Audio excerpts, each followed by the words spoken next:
Hello students, last maths में हमने आपको लाइव क्लास में 6.2 समझाया था, ग्राफिकल मेथड इनइक्वालिटीज़ वाला। तो इसमें हम आपको एक 9 वाला और बता देते हैं, जिस बिकॉज एक्स और वाई जब दिए रहते हैं तब तो आप शायद ग्राफ आराम से बना लेंगे, बट जब आपके पास एक ही वेरिएबल दिया है, जैसे एक्स बस दिया है, इसमें सिर्फ वाई दिया है, तब आप कैसे ग्राफ वहाँ पे ड्रॉ करेंगे और उनका फिजिबल रीजन कैसे मिलेगा। ओके, तो पहले आपको ऑलरेडी हमने लाइव क्लास में बताया था कि फिजिबल रीजन कब ऊपर और कब नीचे मिलता है।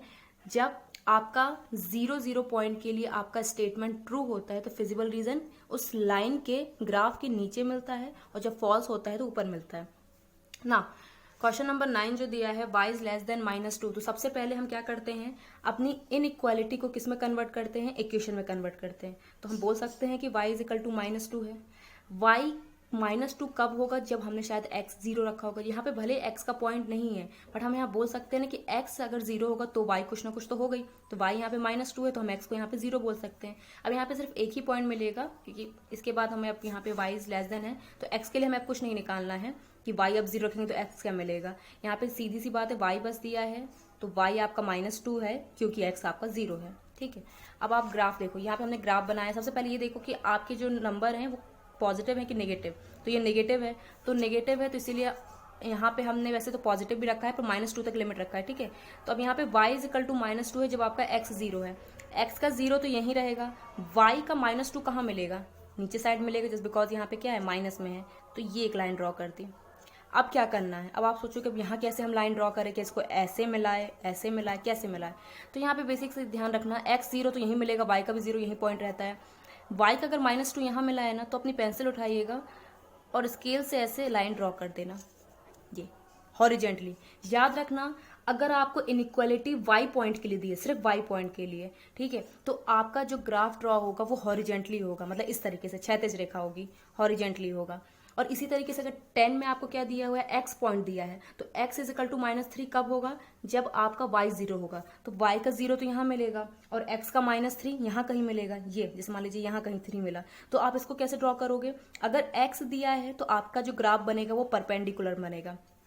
तो अपोजिट से थोड़ा सा समझ जाना, इनइक्वालिटी अगर y पॉइंट के लिए दी है तो ग्राफ आपका हॉरिजेंटली ड्रॉ होगा। अगर इनइक्वालिटी आपकी x पॉइंट के लिए दी है तो आपका ग्राफ कैसा होगा, वर्टिकली, यानी कि y एक्सिस की जैसे ड्रॉ होगा। तो हमने यहाँ पे आपको बना दिया यहाँ पे 2। अब बात करते हैं कि फिजिबल रीजन कहाँ मिलेगा, नीचे की ऊपर। थोड़ा सा आप लोग और लाइन खींच देना, हमने सिर्फ -2 तक लिया, बड़ी भी कर सकते हो। ये हो गया। अब यहाँ पे हम कैसे चेक करते हैं, अपने सवाल पे जाते हैं, किस पॉइंट के लिए फिजिबल रीजन चेक करते हैं, 0 पॉइंट के लिए। अगर मैं यहाँ पे y की वैल्यू 0 रखती हूँ, 0 इज लेस देन -2, क्या 0 आपका -2 से छोटा है। थोड़ा सोच समझ के, नंबर लाइन सबको पता है, 0 यहाँ रहता है, -2 यहाँ कहीं रहता है। हम सब जानते हैं कि 0 की जो सबसे ज्यादा करीब पास वाली वैल्यू होती है वो बड़ी होती जाती है। सबसे पहली बात, यहाँ पे ये स्टेटमेंट कुछ इस तरीके से है, 0 is less than -2, that means 0 -2 से क्या छोटा होता है। तो ये स्टेटमेंट फॉल्स है, 0 -2 से छोटा नहीं होता, -2 सबसे छोटा होता है 0 से। ठीक है, क्योंकि नंबर लाइन पे आप सब जानते हो। तो ये स्टेटमेंट कैसी आ गई, फॉल्स आ गई। तो फिजिबल रीजन कहाँ मिलेगा, ऊपर की तरफ। आपको ऑलरेडी हम बता चुके हैं फिजिबल रीजन यहाँ पे कैसे मिलते हैं। अगर ट्रू होता है स्टेटमेंट तो नीचे फिजिबल रीजन मिलते हैं, और फॉल्स होता है तो ऊपर मिलता है। तो फॉल्स होता है तो हाँ ऊपर साइड मिलता है। अब बात करते हैं कि आपको इस जो ग्राफ बना है इसमें ऊपर के दिखाई दे रहा है। आधे से ज्यादा लोगों को लगेगा कि ये है ग्राफ, ऊपर साइड बना है जो है ना।